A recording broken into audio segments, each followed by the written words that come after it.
Ofure woke up before the morning sun could even clear its throat. No alarm, no gentle touch, just her small body jerking upright as if the voice of poverty itself had screamed her name from the red dirt outside. The house was still dark and quiet, the kind of quiet that told you peace did not live here. She dragged her small, threadbare wrapper over her shoulders and stepped onto the cold, cracked floor, reaching for the broom by the corner. It had lost half its sticks, just as she had lost half her joy. She swept the compound slowly, watching the dust swirl into the air like the ghost of yesterday's pain. Ofure didn't mind the labor. Her 10-year-old body was already used to this routine before light, before breakfast, and long before anyone called her name. If you're just tuning into this channel, please subscribe, give this video a thumbs up, and don't forget to share with your friends and family, and tell us where you're watching from in the comments section. Even when they did call her, it was never with love. By the time the sun began stretching its lazy fingers across the sky, Ofure had already fetched water from the stream and arranged the firewood for breakfast. Inside the kitchen, her stepmother Suzanna stood over a boiling pot like an angry judge. She opened the pot of stew, sniffed it once, and let out a shout that pierced the morning air, demanding to know who had cooked such rubbish. Ofure stood silently by the door, her hands clasped tightly together, and whispered that it was her. Suzanna scoffed, comparing the meal to blood from a wounded goat and claiming it tasted like engine oil. In a fit of rage, she accused Ofure of being a witch who wanted to kill her and Mr. Andrew, just like her so-called mother had died. Before Ofure could blink, the entire pot was flung out the window, landing upside down like its destiny had ended. Ofure stood frozen as her stomach grumbled, but she was used to the cruelty. Suzanna ordered her to go and kneel under the scorching sun, threatening to peel her back like a yam if she heard a single peep. As Ofure turned to leave, Juliet, Suzanna's daughter, walked in chewing gum like a town girl. She laughed at Ofure, mocking her by saying even death was rejecting her, before throwing a school sandal at Ofure's chest just for fun. Ofure picked it up without a word and kept moving. That evening, she retreated to her tiny corner room and brought out her most prized possession, a faded photograph of a smiling woman, a man, and a little girl. She hugged the photo tight and whispered to the mother who was no longer there, asking why she hadn't been taken along. The next day, the fire at home grew even hotter. As Ofure returned from the stream, her knees buckled from exhaustion, but she was met with screams from Suzanna, who called her a devil's handbag and a disgrace. When Ofure tried to apologize, Suzanna dropped a bomb that shattered her world. She wasn't even Andrew's child. Suzanna claimed with pride that they had picked her from the forest like a goat because her mother was barren. She claimed the woman had seen Ofure lying near a tree and insisted on bringing her home despite Andrew's warnings. Suzanna laughed, suggesting that Ofure's witchcraft was what had finally killed the woman. Ofure felt the world spin, her knees giving way as the words "picked forest" and "not your child" swam around her head like flies.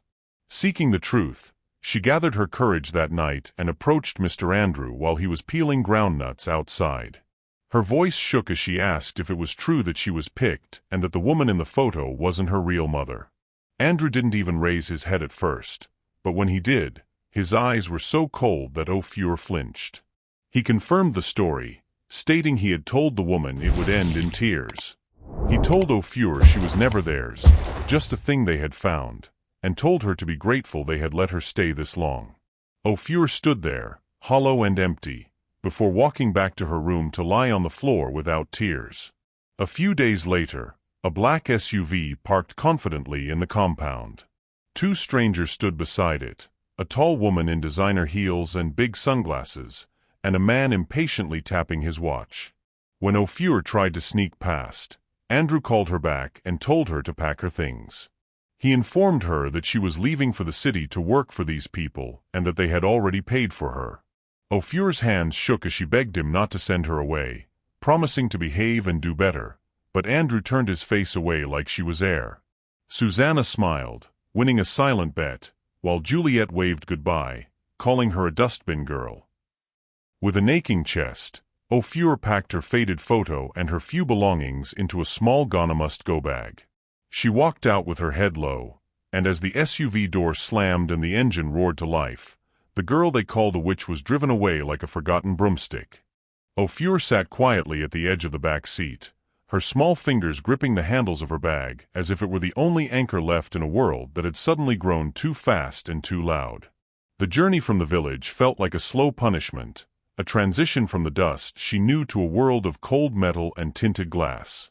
For the first time in her life, she felt the bite of air conditioning, a strange artificial wind that blasted like a mountain chill she didn't know how to fight.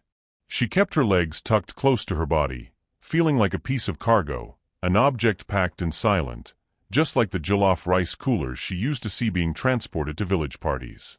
The man and the woman in the front seat, Timothy and Valerie, did not speak a word to her, nor did they speak to each other. The only sound was the rhythmic slicing of tires against the tar and the steady, impatient tapping of Valerie's long, polished nails against her phone screen. As they entered the city, Ofure's eyes grew wide, momentarily distracted from her sorrow by the sheer impossibility of what lay outside the window. She saw buildings that reached for the heavens like concrete trees and traffic lights that blinked in a constant, colorful rhythm of red, yellow, and green. Cars moved past them like schools of shimmering, colored fish, and billboards the size of houses loomed overhead. She recognized these things from the torn calendars that had once hung in her late mother's room, but seeing them in the flesh made her mouth hang open. This was the city, the land of electric wires and infinite roads, yet the wonder was hollow. She wasn't arriving as a visitor or a student, she was arriving as property, a girl sold to pay a debt she never owed. After hours of driving, the car turned into a gated estate where the world became even more polished and quiet. Everything looked like the glossy pages of a magazine, lawns trimmed with the precision of a comb and houses that looked more like banks than homes. When the SUV finally pulled into a massive compound, Ofure's heart began to beat double.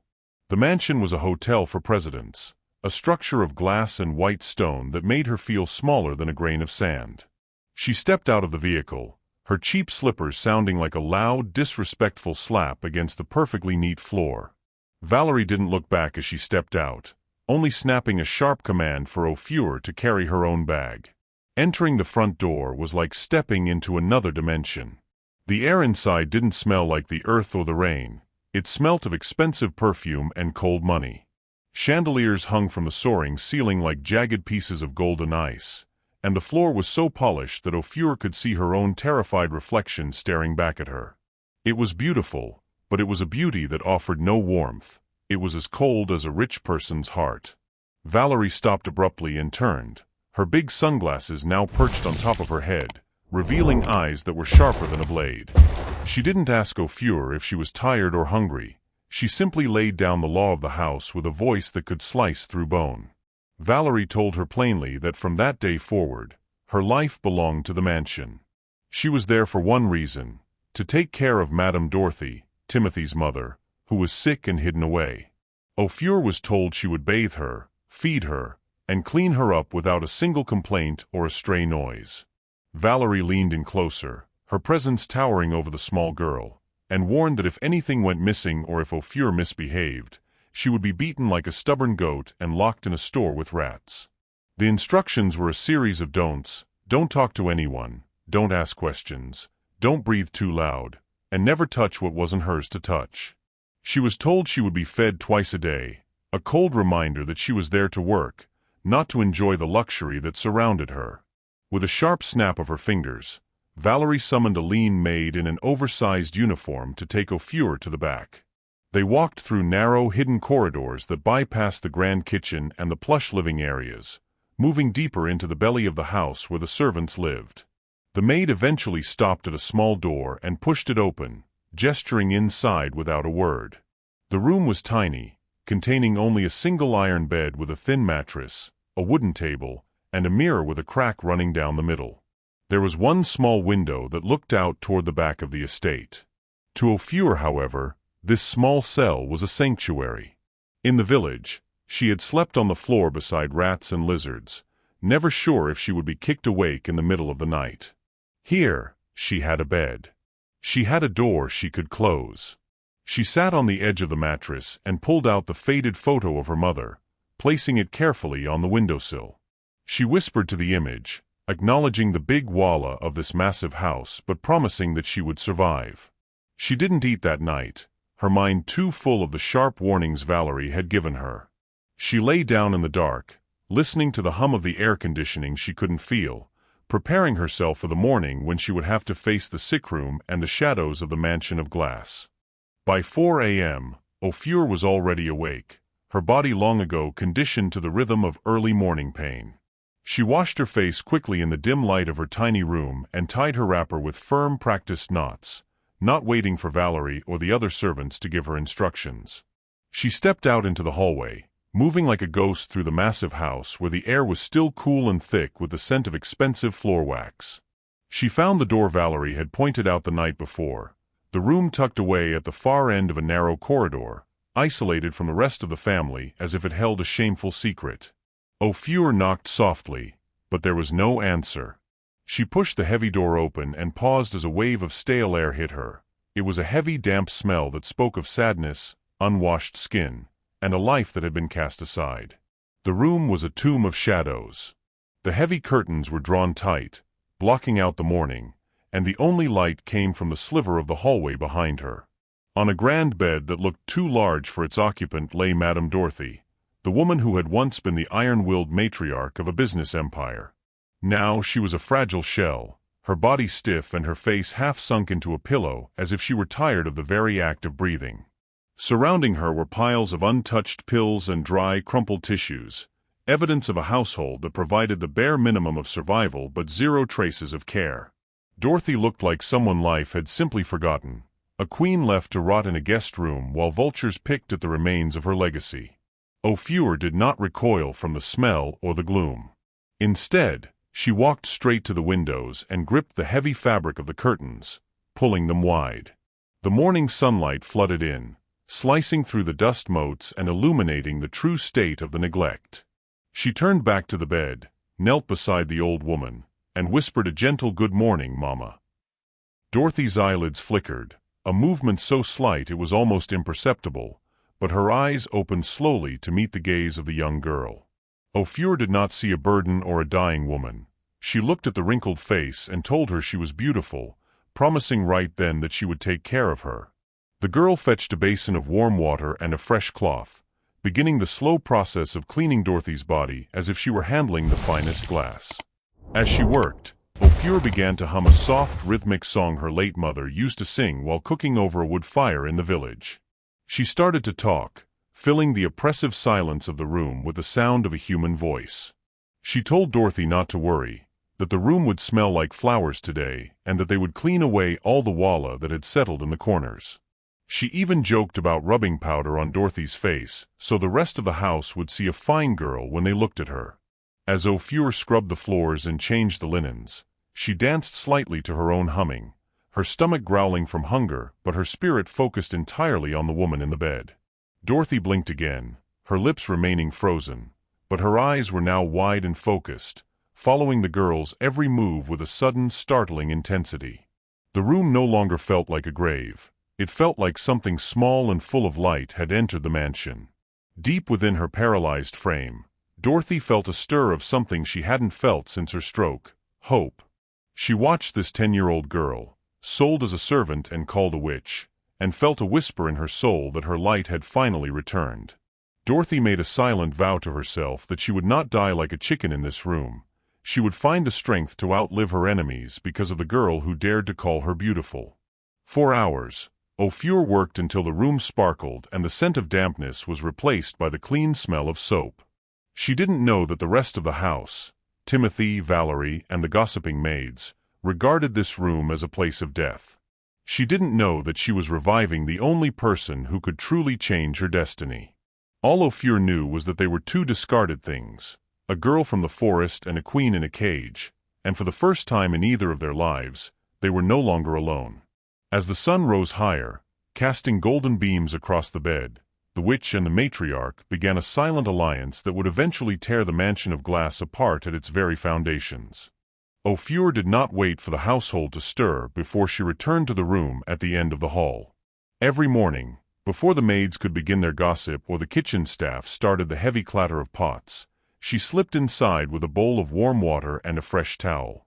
The air in the room was starting to change. It no longer felt like a place where life went to hide, but a place where a secret was growing. Ofure would pull the heavy curtains back to invite the early sun, whispering to the woman on the bed that she was still beautiful and that they needed to clean up so the enemies wouldn't have anything bad to say.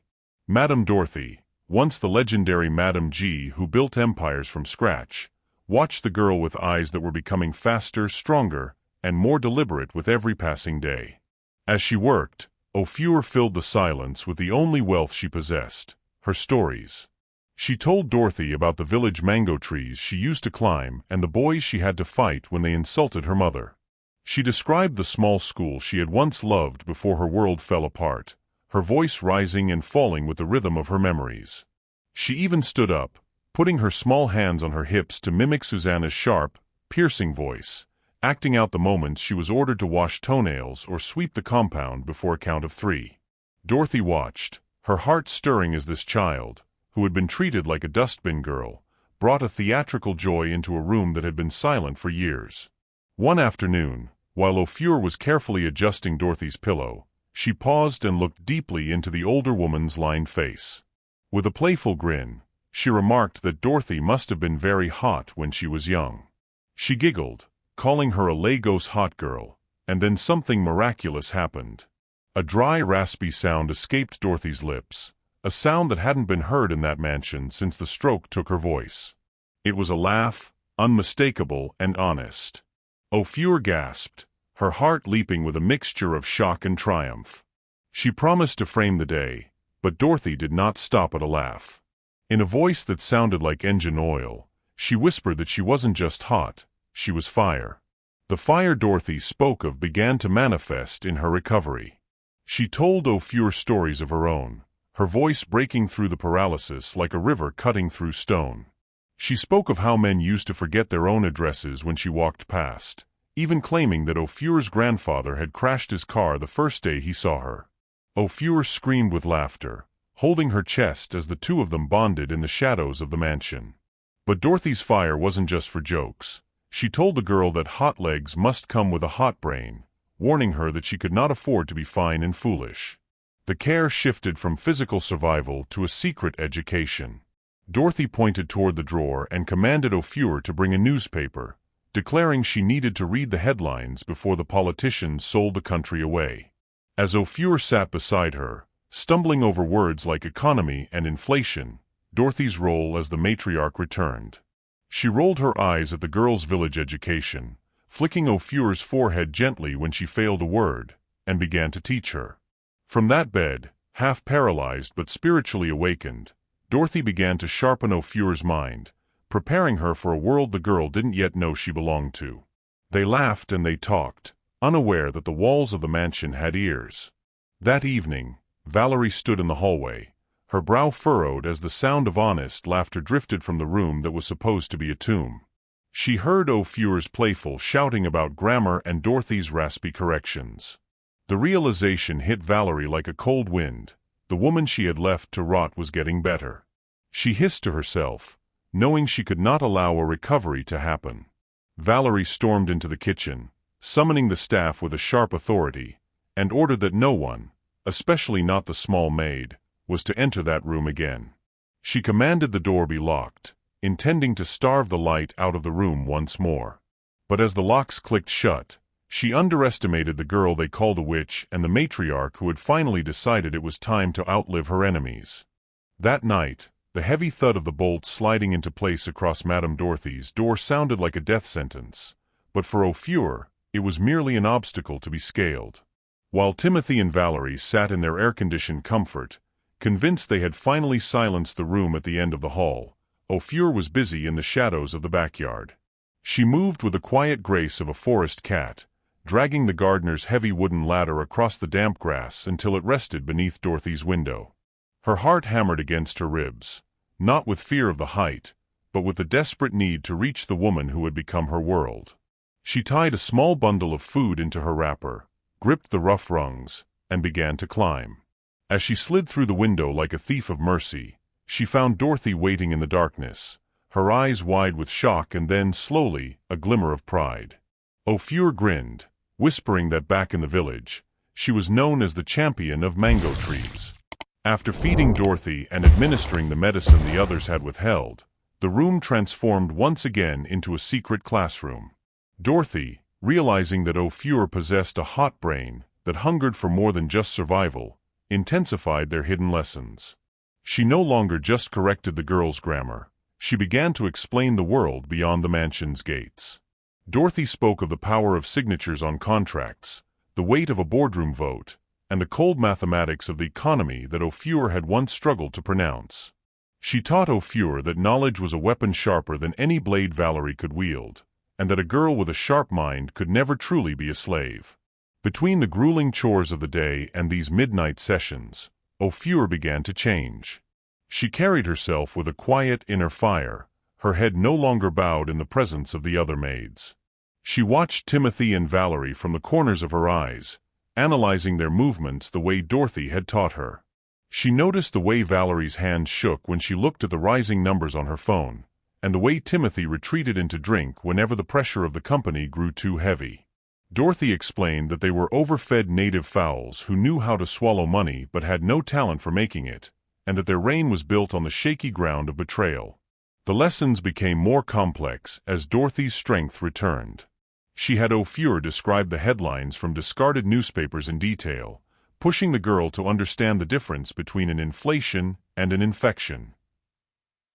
When Ofure stumbled, Dorothy didn't just flick her forehead. She explained the concept until the light of understanding sparked in the girl's eyes. Dorothy realized that this which the village had rejected was actually a brilliant diamond covered in dust. She saw in Ofure the same grit and hot brain that had allowed her to build her own empire from scratch years ago. This secret education was a dangerous game played in the dead of night. Every time a floorboard creaked in the hallway, Ofure would freeze, her breath held tight, ready to dive back out the window if necessary. Dorothy would watch the window with a hawk-like intensity, her spirit now fully awake and plotting. She told Ofure that they were playing a game of masquerade, letting the demons relax while they prepared to drag them out by the ears. The girl who had been sold like property was now being trained as a successor, learning the etiquette of power while she scrubbed the floors of her enemies. As the weeks passed, the bond between the two grew into something unbreakable. Dorothy saw her own reflection in Ofure's resilience, and Ofure saw in Dorothy the first person who truly believed she was human. They were no longer just a maid and a patient. They were an army of two, waiting for the right moment to strike.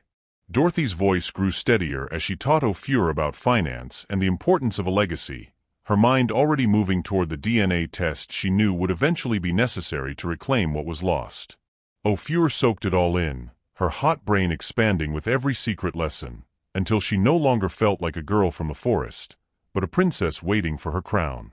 The heavy silence of the mansion's upper floor was a different kind of cold than the village dust Ofure had left behind. It was a silence that smelled of mothballs and forgotten memories. Valerie, her face a mask of permanent annoyance, had summoned Ofure that afternoon with a sharp snap of her manicured fingers. She pointed toward the stairs, ordering the girl to clear out the room at the far end of the hallway, the room that had belonged to the missing one, the daughter of Precious who had vanished after the fatal accident. Valerie's voice was like a whip as she declared she didn't want to see anything that reminded her of dead people or lost causes. The room was to be stripped of its history and prepared for a new guest. Ofure entered the room tentatively, her cheap slippers making no sound on the thick, dust-covered carpet. The curtains were drawn tight, holding in the air of a decade ago, and the furniture stood like wooden ghosts under white sheets. As she began to clear the wardrobe, her small hands trembling slightly, she felt a strange sense of belonging, a pull toward the items she was being told to discard. She found small baby clothes, soft as clouds, and tiny sandals that looked as though they had been waiting for feet that never returned. In the deepest corner of the bottom shelf, hidden behind a stack of moth-eaten blankets, her hand brushed against the cold leather of a photo album. She pulled it out, sitting cross-legged on the floor as a single beam of light from a gap in the curtains fell across the cover. When she opened the first page, the breath left her body as if she had been punched in the chest. There, staring back at her, was a photograph of a little girl with curly hair, a distinct dimple, and brown eyes that sparkled with a familiar, stubborn light. The girl in the picture was laughing, held between a handsome man named Precious and a soft-spoken woman named Amara. Ofure's heart began to beat with a frantic, uneven rhythm. She slowly reached into the folds of her wrapper and pulled out her own prized possession, the faded photo from the village. She placed the two pictures side by side on the dusty floor. It was the same child, the same face, the same smile that seemed to defy the darkness of the room. Ofure's knees buckled as the weight of the discovery hit her. The witch from the forest and the precious jewel of this mansion were the same person. She sat in the silence for what felt like hours, her mind racing through the fragments of stories Mr. Andrew had spat at her. She realized then that the mother she had mourned in the village was the woman who had found her near the tree, a woman who had given her a name and a home while the truth remained buried in this very wardrobe. Ofure did not cry. The shock was too cold for tears. Instead, she felt a fierce, burning heat rise in her chest, the hot brain Dorothy had been nurturing. She realized that she wasn't property or a dustbin girl, but a ghost who had returned to claim her life. She carefully tucked both photographs into her wrapper, hiding them against her skin like a secret weapon.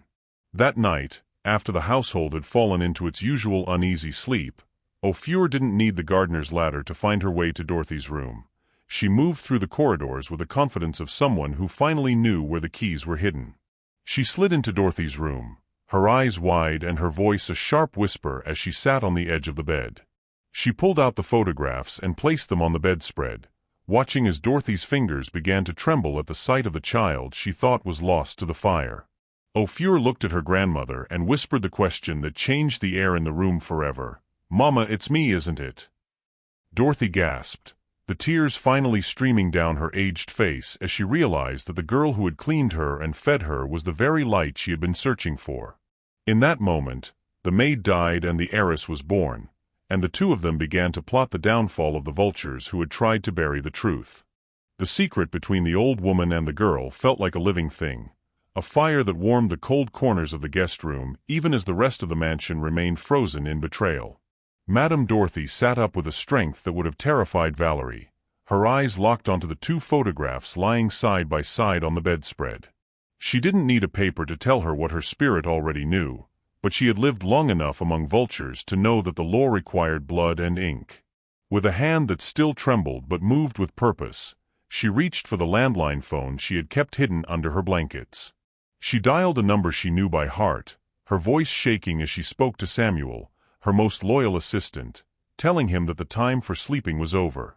The next morning, the mansion was unusually quiet, a heavy stillness settling over the marble floors as Timothy and Valerie left for the office to continue their charade of leadership. Ofure moved through the backyard, her eyes scanning the windows for the prying eyes of the other maids who were busy grumbling over their breakfast in the kitchen. She reached the gate and signaled to two men waiting in the shadows, Samuel, a soft-spoken man in native wear, and a younger doctor carrying a nondescript black briefcase. She led them through the servants' entrance and up the back stairs, her heart drumming a frantic rhythm against her ribs. Every creak of the floorboards felt like a gunshot, but they moved with the desperate precision of thieves stealing back their own lives. Inside the room, the air was thick with the gravity of the moment. Samuel bowed low to the woman he had served for decades, his eyes shining with relief to see her finally awake and focused. Dorothy wasted no time with pleasantries. She pointed toward the briefcase and commanded them to begin.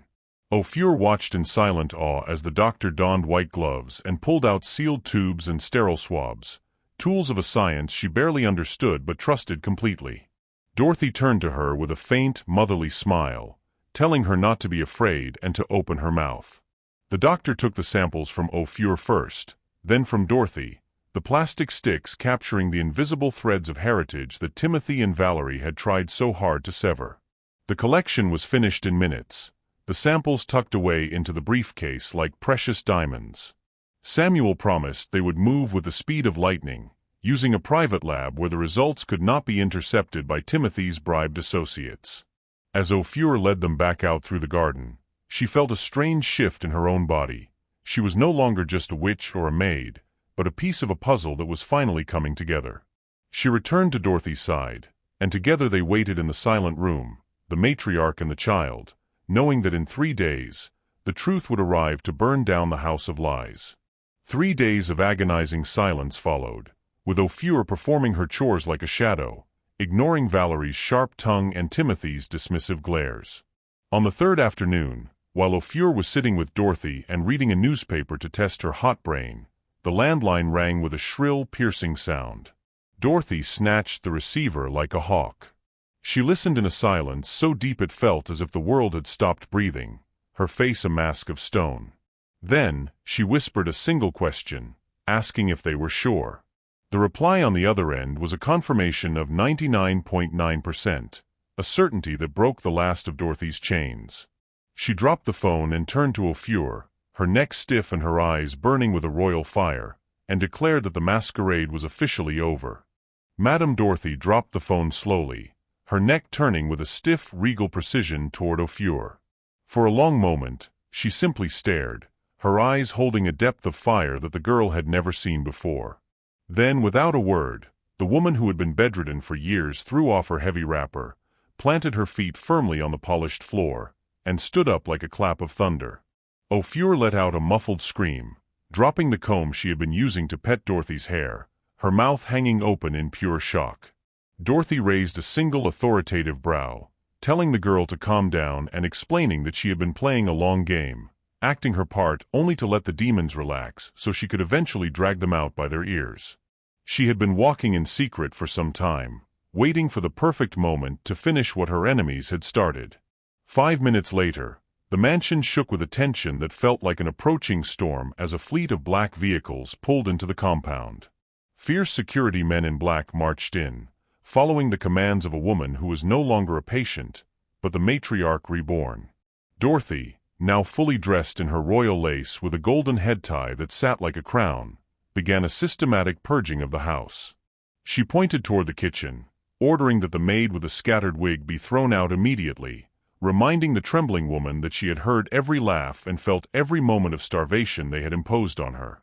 Staff members planted by Valerie were escorted out like goats at a market as Ofure watched from the shadows, stunned by the transformation. Dorothy turned to Ofure and told her it was time to get ready to take back their lives. They headed straight to an elite boutique where Dorothy didn't allow the girl to say a word. She simply pointed, commanding the staff to provide dresses, shoes, bags, and perfumes. When Ofure stepped out 30 minutes later, she no longer looked like a maid or a witch from the forest. She looked like a junior queen, her eyes wide with the realization that the nightmare was truly ending. They drove straight to the corporate headquarters, where the air in the lobby turned cold the moment Dorothy walked in. Mouths dropped open and phones fell from hands as the staff realized that Madame G was alive, walking, and breathing fire. They stepped into the boardroom just as Timothy was leaning back in his chairman's chair, a coffee cup in his hand and a look of smug victory on his face. When he looked up and saw his mother standing at the door, her chest out and her presence filling the room, the coffee cup slipped from his fingers and shattered against the floor. Dorothy didn't blink as Timothy stammered her name. She simply hissed that he had clearly been praying for her to stay weak, but she was full of surprises. She commanded that the entire board be summoned immediately, including the legal advisors and internal auditors. 30 minutes later, the room was packed with executives who sat in a terrified silence, while Valerie stood in the corner looking like a burnt plantain. Dorothy took her rightful place at the head of the table, with Ofure sitting firmly beside her. She addressed the room, calling them ungrateful lizards, and offering anyone who wanted to leave the chance to do so now. She laid out the betrayal in plain terms, describing how Timothy, an overfed disappointment, had hijacked the business and locked her in a room to rot while Precious's legacy was dragged through the mud. Then came the final blow that silenced the room completely. Dorothy turned to the girl beside her and announced to the board that God was not dead. She introduced Ofure not as a servant, but as her granddaughter, the biological daughter of Precious and the rightful heir to the entire empire. As the legal advisor removed his glasses in shock and one director fainted, Timothy stood up to speak, but Dorothy raised a hand and promised to beat him like a village goat if another lie crossed his lips. She sat back in her chair, declaring that the era of fake leadership was over and that they were taking back everything. Beside her, Ofure felt her hand shaking, but her eyes were full of a new fierce fire as Dorothy squeezed her hand and whispered, "Welcome home." The air inside the mansion was sharp enough to slice through bone that evening as Madame Dorothy stood in the center of the living room, draped in royal anchor lace with gold embroidery that shimmered like a battle standard. Ofure stood quietly by her side, her small frame now clothed in silk, still reeling from the speed at which her world had flipped from shadow to light. Opposite them stood Timothy and Valerie, their faces gray and twitching like children caught with their hands in a forbidden pot. Dorothy did not waste words. She snapped her fingers and ordered them to pack their loads, ignoring Timothy's desperate pleas. When Valerie tried to protest about the life they had built, Dorothy's roar shook the very windows of the estate.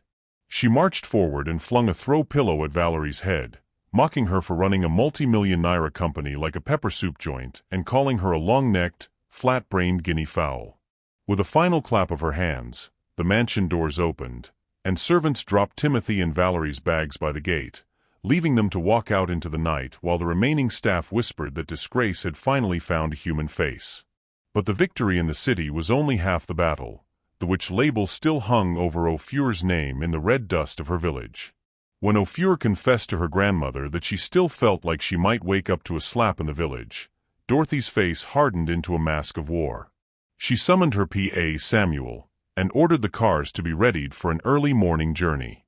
The next morning, a heavy convoy of black SUVs stormed the village, the engines roaring like lions and sending chickens scattering into the bush.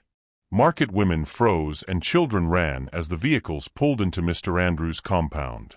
Dorothy stepped out first, high-heeled, sharp-wrapped and radiating power, with Ofure walking beside her in heels that clicked with newfound confidence. Mr. Andrew came out of the house, his legs wobbling like a newborn calf's, while Suzanna followed, chewing on a garden egg that she immediately spat out in terror. Dorothy did not wait for greetings. She marched straight up to Suzanna with thunder in her eyes. She barked a curse upon Susanna's mouth for daring to call a princess of her empire a witch, asking the woman if she truly thought she had seen witchcraft before meeting a Lagos witch like herself. As Suzanna stuttered and tried to shift the blame, Dorothy raised her designer hand fan and whacked the woman's forehead, declaring that Ofure was a granddaughter of royalty, not a dustbin girl. She pointed out that if not for the kindness of the late woman who had rescued Ofure from the forest, the girl would have died while Suzanna treated her like dirt. Dorothy then turned her fire toward Mr. Andrew, calling him a cow in trousers, and a sad shadow of a man for turning his back when his daughter had begged for mercy. The entire compound fell into a deathly silence as Dorothy opened her gold handbag and pulled out thick bundles of cash. She dropped the money onto the dirt with a heavy thud, announcing it was the final payment they would ever receive.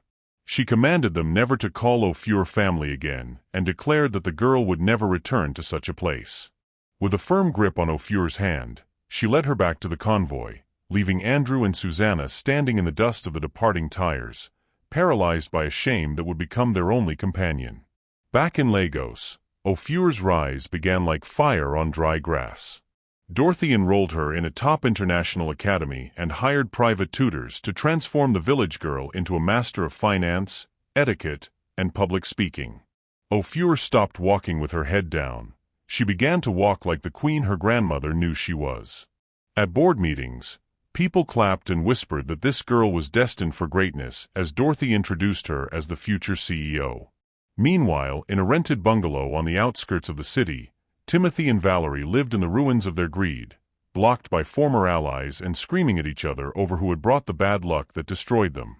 Standing on the company balcony overlooking the sparkling city, Ofure felt the wind in her hair and smiled.